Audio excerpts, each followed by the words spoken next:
It's Patrick Hutzel from IntensiveCareHotline.com, where we instantly improve the lives for families of critically ill patients in intensive care, so that you can make informed decisions, have peace of mind, real power, real control, and so that you can influence decision making fast, even if you're not a doctor or a nurse in intensive care.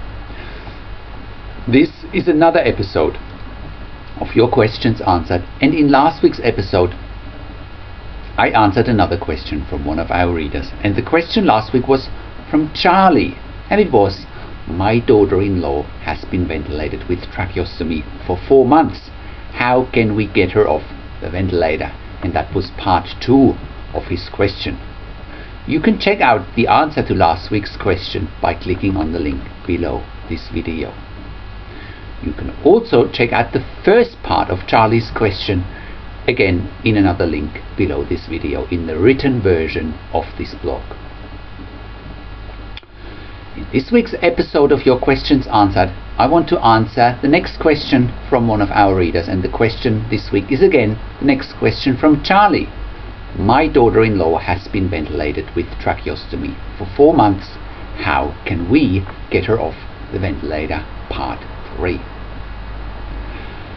This series of questions from Charlie formed part of a number of consecutive email counseling and consulting sessions with me.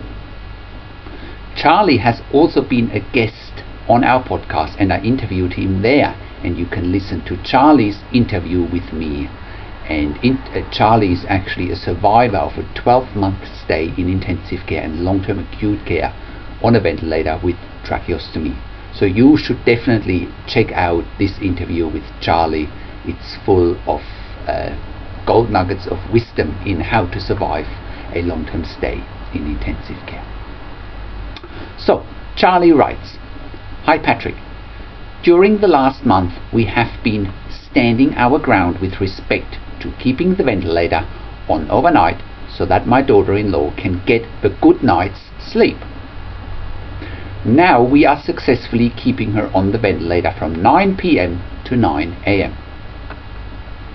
She is in fact sleeping 12 hours at night and is healing and resting. She is also able to fully participate in her own physical therapy and occupational therapy progress during the day. We have also changed her nutrition to Liquid Hope after a battle with the medical team and the dietitian.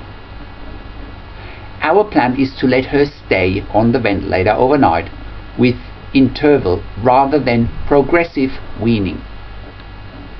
We want to make her strong and well, then wean her off the ventilator and the tracheostomy. Pressure is coming from the health insurance to get her off the ventilator as quickly as possible, but unfortunately she's not there yet. The medical team claims that my daughter-in-law's vital signs are good enough to tolerate weaning off the ventilator, and that it's in the patient's best interest to avoid an infection. It's been a real battle with the pulmonologist at the long-term acute care facility, and tomorrow there's a family meeting where they are insisting that it's in my daughter-in-law's best interest that she comes off the ventilator. So far we tried with little success since we last spoke, and all efforts to get her off the ventilator have proven to be very difficult at the best of times. Tomorrow we will propose a plan to get her off the ventilator in 60 days and to get her strong enough to come home without the ventilator by Christmas. Keep in mind we are now in early July and she still has a long way to go. Our next goal is to get my daughter-in-law walking by mid-September, so we keep our fingers crossed. I'm trying to direct things from my own experience when I was in intensive care and long-term acute care for 12 months on the ventilator with tracheostomy. Perhaps next week we can arrange for a conference call. Your help is so much appreciated. I'll let you know what happens tomorrow. Overall, we have actually been doing quite well with the hospital health board after 6 months, which adds up to 1 month in intensive care and 5 months at the long-term acute care facility. and it looks like the health insurance will extend their funding of the care as long as mechanical ventilation and the tracheostomy are medically necessary. We are really gearing up for the meeting tomorrow. Thank you so much for your attention and caring. Thanks from Charlie. So, here's my response. Hi Charlie, thanks for your email. I'm sorry to hear that things are not progressing as well as you and your family wish to. It sounds like things are progressing slowly. The good news is that they are progressing though. As I have mentioned to you in the past, intensive care and long-term acute care, as well as weaning off the ventilator and the tracheostomy after prolonged critical illness and prolonged mechanical ventilation, can take time. As you know from your own experience, weaning off the ventilator and tracheostomy is often 2 steps forward and 1 step back. It pays to be patient, as you know from your own experience. It's smart to let your daughter-in-law rest on the ventilator overnight and take her off during the day. As I have said in my last email, make sure that you give her enough time on the ventilator if she needs it, and it sounds like they are doing that. Your daughter-in-law will take just as much time as she will need to get off the ventilator. Is there consensus that she should stay on the ventilator and go home with it? As you know, I do have my own nursing service, intensive care at home, and we are providing a genuine alternative to a long-term stay in intensive care or long-term acute care for patients who are ventilator dependent with tracheostomy. We can do at home what intensive care units and long-term acute care facilities are doing in a hospital.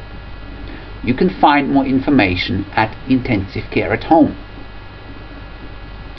In any case, I'm very glad to hear that you are standing your ground. It's good that you've been in a similar situation last year and that you know how much effort, persistence and determination is involved to get your daughter-in-law off the ventilator. You have shown to your family already that nothing is impossible when you are faced with trying to get off the ventilator and the tracheostomy after battling a critical illness. You also mentioned that your daughter-in-law should stay clear of infection, and it's extremely important to be vigilant about that. I have seen fairly regularly that the biggest setback for a long-term ventilated patient with tracheostomy that can happen is an infection. It can set patients back by many weeks in their attempts to get off the ventilator and the tracheostomy.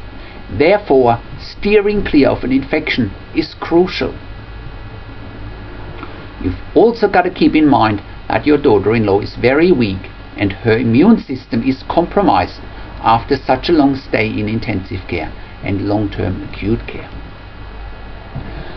Therefore, catching an infection, especially in a hospital environment with many other patients, bugs floating around, could well become a reality. An infection after or during a long-standing critical illness, including ventilation and tracheostomy, could also be lethal.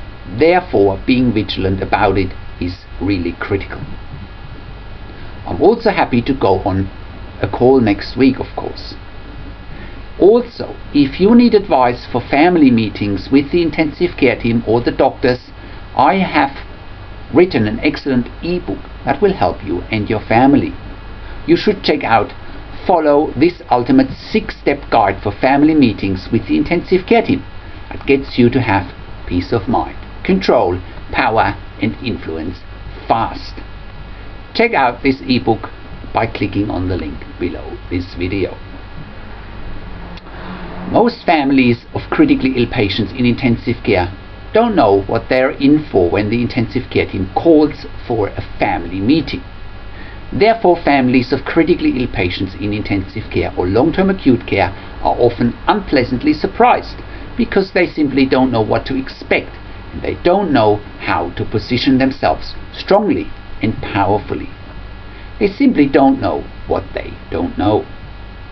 That's why I created this ebook, Follow this ultimate 6-step guide for family meetings with the intensive care team that gets you to have peace of mind, control, power and influence fast. In any case, Charlie, please let me know if you have any other questions. I'm wishing you and your family all the very best. So, how can you become the best advocate for your critically ill loved one, make informed decisions, get peace of mind, control, power and influence quickly whilst your loved one is critically ill in intensive care? You get to that all-important feeling of making informed decisions, get peace of mind, control, power and influence when you download your free Instant Impact Report now by entering your email below. In your free Instant Impact Report, you learn quickly how to make informed decisions, get peace of mind, real power and real control, and how you can influence decision making fast whilst your loved one is critically ill in intensive care. Your free Instant Impact Report gives you in-depth insight that you must know whilst your loved one is critically ill or is even dying in intensive care. Sign up and download your free Instant Impact Report now by entering your email below. In your free Instant Impact Report, you learn how to speak the secret intensive care language so that the doctors and the nurses know straight away that you are an insider and that you know and understand what's really happening in intensive care. In your free report, you will also discover how to ask the doctors and the nurses the right questions. Discover the many competing interests in intensive care and how your critically ill loved one's treatment may depend on those competing interests. How to eliminate fear, frustration, stress, struggle and vulnerability even if your loved one is dying. You get 5 mind-blowing tips and strategies helping you to get on the right path to peace of mind, control, power and influence in your situation. You'll get real-world examples that you can easily adapt to your and your critically ill loved one's situation.